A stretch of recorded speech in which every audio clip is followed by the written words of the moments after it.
morning, Flomaton High School. This is Ian White with a few words of wisdom. Thomas Carlyle was a famous Scottish writer. There's an amazing story about this man. After completing the first volume of his most famous book, painstakingly produced by hand, remember this was many, many years before the computers, he bundled up the manuscript and handed it to a good friend to read. A few days later, someone used the manuscript to start a fire. The book and years of hard work were destroyed. Days later, as he sat, sad and depressed, he watched a stonemason building a wall. Brick by brick by brick, hour by hour, this inspired him, and he began to rebuild his book. All of us at some time experienced a great loss, but whether the loss is great or small, if we persevere like Thomas Carlyle, we can rewrite the pages of our lives.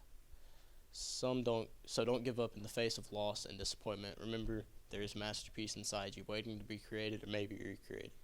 Well, something to think about. This is Ian White. Make it a great day or not. The choice is yours. Basketball teams will play tomorrow at Pace. Tip-off is set for 4:30.